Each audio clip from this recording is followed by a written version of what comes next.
غریب آباد مارکیٹ سے ملحقہ راجپوت محلہ کے شہریوں کا پانی کی قلت اور روڈ کی تعمیر میں شک و شبہ کی وجہ سے مقامی امام خطیب مولانا عبدالقادر اعوان کی قیادت میں دھابے جی پریس کلب پر مظاہرہ۔ بڑی تعداد میں عوام شریک۔ مظاہرین سے خطاب کرتے ہوئے مولانا عبدالقادر اعوان نے کہا کہ راجپوت محلہ دھابے جی میں غریب آباد مارکیٹ کا حصہ ہے جو گزشتہ کئی سالوں سے پینے کے پانی سے محروم ہے۔ پبلک ہیلتھ کی مقامی انتظامیہ کی غفلت اور بے توجہی کی وجہ سے یہاں کے مکینوں کو پانی نہیں مل رہا ہے جو ایک لمحہ فکریہ ہے۔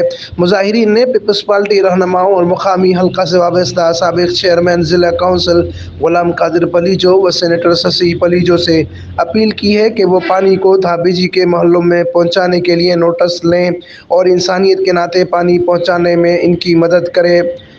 پہاڑی کے لوگوں کے پانی نہیں مل رہا، ان کی سڑک نہیں بنی، ان کی گلیاں بھی نہیں بنائی، نالیاں بھی نہیں بنائی، اور یہاں ترقیاتی کام بھی ہو رہے ہیں تو ایک طرف کیوں نظر انداز کیا جا رہا ہے؟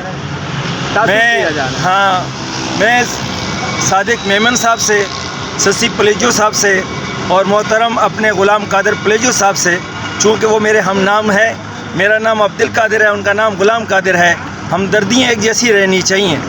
اور اللہ کے نبی کا فرمان ہے کہ خیر الناس من ینفع الناس، تم میں سے بہترین آدمی وہ ہے جو لوگوں کو زیادہ فائدہ پہنچا سکے۔ کہ یہ پانی نہیں چلے گا، اس کی مین وجوہات یہ ہیں، آپ نے موٹروں کی ایچ پی تو بڑھا دی ہے مگر آپ نے یہ اندازہ نہ لگایا کہ یہ 100 ایچ پی کی موٹر کتنا پانی اٹھائے گی، کیا اس لین کے اندر پانی جا بھی سکے گا، یا ان کی آپس کے پریشر نے ایک دوسرے کے بیرنگ توڑنے ہیں یا شافٹ توڑنی ہے، اور وہی کام ہو رہا ہے۔ 2 دن پانی چلتا ہے، تیسرے دن شافٹ ٹوٹ جاتی ہے، کبھی بیرنگ ٹوٹ جاتا ہے، لہذا یہ منصوبہ ناکام ہے۔ Amin Farooqui, Firestone News Network, Thatta, Sindh.